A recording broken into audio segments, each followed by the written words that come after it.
Now is the perfect time to learn how to crochet a really simple and easy flower that you can decorate your finished projects with. So keep watching because the full demonstration for this flower is coming up next and you'll have it done in less than 10 minutes.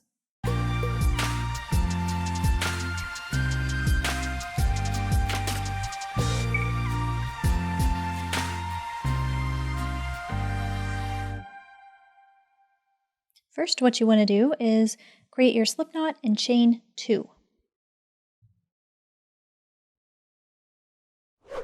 Now in that first chain you made, go ahead and make 8 half double crochet.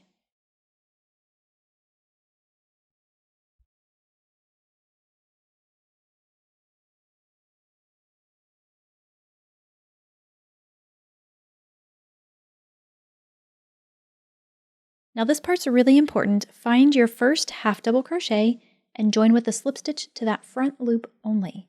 We're going to use the back loop for that second layer of the petals. Now for round 2, we're going to work solely in puff stitches. So just go ahead and pull up on your yarn a little bit, wrap the yarn, insert it into the same stitch, yarn over, pull up a loop. We're going to do that 4 times.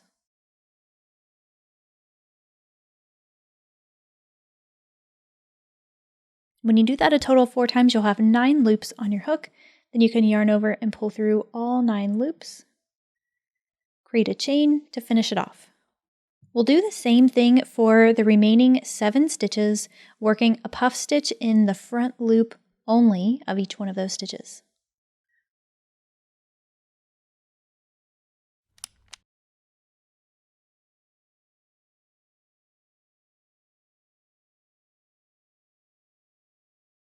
At the end of this round, find your first puff stitch and locate just those 2 loops that are right there on the end. We're going to slip stitch here. That'll help this round to lay a little bit better. And then flip it over so that you can see the back loops from that first round.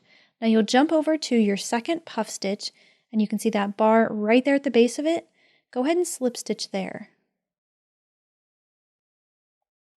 So for this next round, you'll focus your attention on these back loops only. That's where we're going to make our slip stitches. So to start off this round, you will chain 4. Find your next back loop only, slip stitch there, chain 4 again, find the next back loop and slip stitch, and that's the repeat.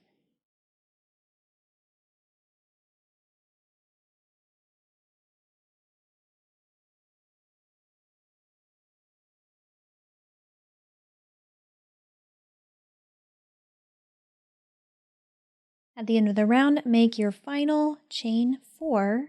At this point, you should have 6 of those chain 4 spaces, and we're making our 7th and final one here. Find your slip stitch from the beginning of this round, should be right at the base of your first chain 4, and slip stitch there. Moving right into the final round, we're going to locate our first chain 4 space, make a single crochet in that space, followed by a half double crochet, 2 double crochets,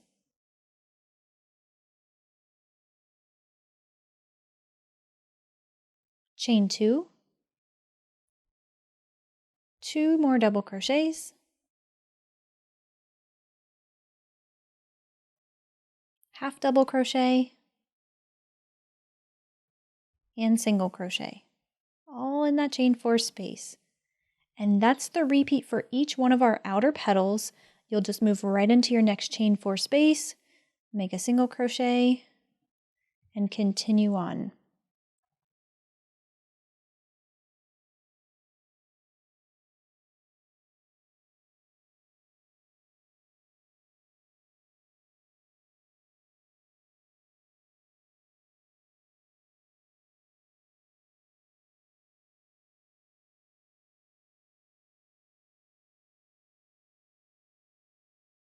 Next, you'll find your single crochet, the first one from your first petal, and join with a slip stitch there.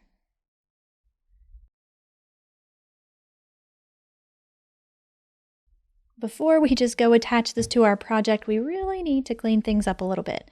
there's a little bit of blocking that needs to be done in order for it to look the best. So what I like to do is just sort of take those puff stitches and poke them out and sort of pull the top of the stitch downward. And that really tends to open it up. And then for these petals, I don't really have to do too much for them, but I do like to sort of stick my finger in there and work it out. Now a note about this yarn, this is Lion Brand Landscapes yarn. It's a naturally color changing yarn.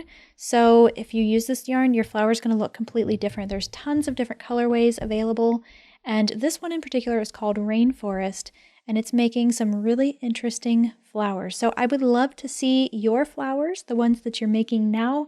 Please share them with me on social. You can find me on Instagram at B.Hooked, or you can share a photo with me directly on my Facebook page at B.Hooked Crochet. So of course the last thing you would want to do is weave in the end here on the top, and you can use this to stitch it to your project. Actually, you can use both tails to stitch it to your project if you prefer to do so. I would recommend taking a darning needle and working it down to the middle so it's in the center.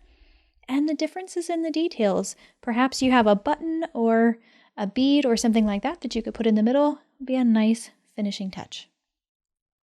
Please remember that better crochet is in your reach. So subscribe for progress, continue to learn, and turn yarn into anything you want. I'll see you in the next one.